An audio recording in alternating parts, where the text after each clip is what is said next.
de notre cheminement de foi, qui est à la base des choisis de Jésus, c'est d'aller à la messe tous les jours.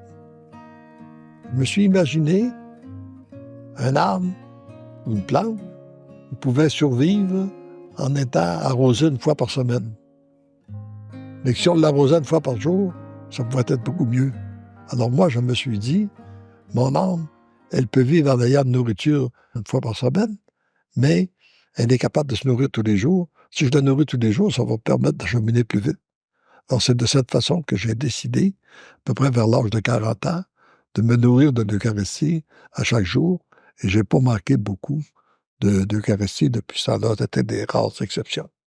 Là, il est arrivé un événement important en 1988, parce que, après la suite de mon implication dans le mouvement ACT, justement, les gens qui avaient été fondateurs du mouvement ACT avec le père Jean-Paul Régimbal, il y en a un de ces deux-là qui me dit « Je donne mes mercredis à la prière ».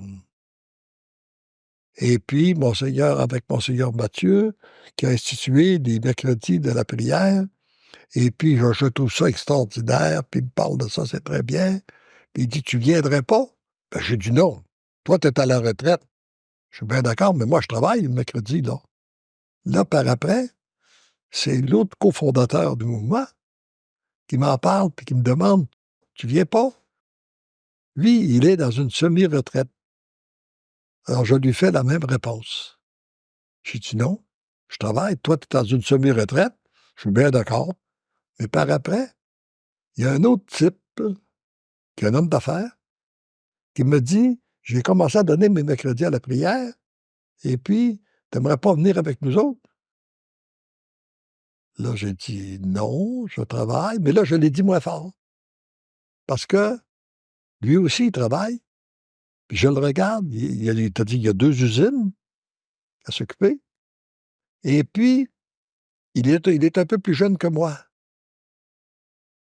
Alors là, quand je me suis retrouvé seul, j'ai dit au Seigneur, « Seigneur, est-ce que ça se peut que ce soit toi qui m'invites pour te donner mes mercredis à la prière? » Puis là que je te dis non, ça fait déjà 3 fois que tu me tardes d'invitation, que ce soit toi qui m'invites.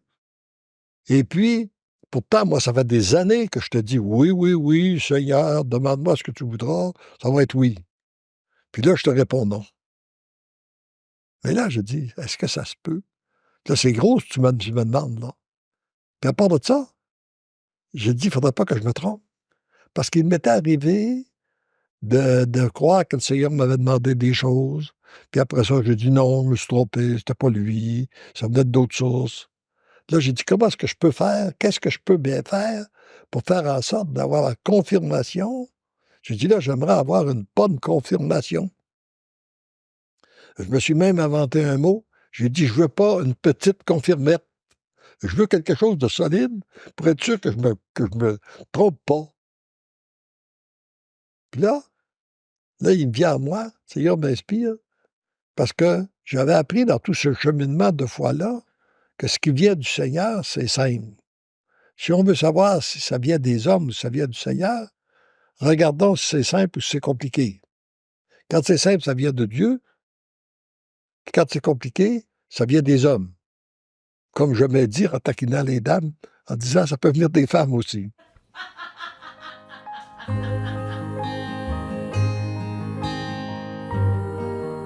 Là, j'ai dit, Seigneur, comment est-ce que ça pourrait être simple? Ben, j'ai dit d'abord, il n'y a personne, je suis tout de même libre, je suis tout de même un type qui dirige ma vie, là, je suis un dirigeant d'une entreprise, je n'ai pas à répondre de mon temps à personne d'autre que... Alors, là, je ne prendrai pas de rendez-vous. Il n'y a personne qui va me demander des rendez-vous pour le mercredi. Tu vas dégager mon agenda. Mais là, je lui mettais la barre tout de même assez haute, parce que, à l'époque, dans mon bureau d'assurance, il y a 100 employés, il y a 20 bureaux. Puis je fais affaire avec une vingtaine de compagnies d'assurance. Je n'ai pas besoin de vous dire que 100 employés qui dépendent de nous, 20 directeurs de bureau, puis 20 compagnies d'assurance, au centre de tout ça, les agendas se remplissent vite. On manque toujours de temps. Fait que là, Mais j'ai dit, personne ne va me demander des rendez-vous. Je ne ferai pas exprès de donner un rendez-vous de mercredi, mais personne ne va me demander des rendez-vous le mercredi. Première exigence. Mais là, j'ai dit, après que j'ai posé ça, j'ai dit, oui, mais ça arrive parfois qu'on a une journée qui n'a pas de rendez-vous, mais c'est la seule journée qu'on a pour disposer de nos dossiers. Du deuxième confirmation, Seigneur. Pas un dossier en suspens sur mon bureau le mardi soir si tu veux que j'aille payer le mercredi. J'ai dit, moi, je n'irai pas prier le mercredi s'il y a des gens qui souffrent parce que je ne fais pas mon travail. Deuxième confirmation, Seigneur. Là, dans mon esprit, j'ai dit, je n'entendrai plus parler de rien. Pour moi, c'est fini le mercredi. Fait que... Et là, ça n'a pas été long. Le mardi soir de la semaine suivante, comme à l'accoutumée, il est vers 6h moins quart, quitté mon bureau le soir. Je regarde sur mon agenda pour voir si j'ai un rendez-vous tôt le lendemain matin. Et puis, c'est libre, c'est complètement dégagé. Mais j'ai dit, c'est mercredi. Je regarde ma table de travail, pas un dossier en suspens.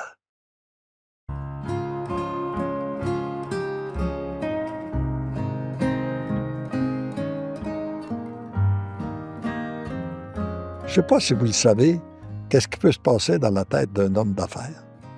Là, je pense enfin que j'ai une journée libre. Là, je pense à tout ce que j'aurais pu faire, tout ce que je voulais faire dans mon entreprise que je ne pouvais jamais faire. Puis là, enfin, j'avais une journée libre.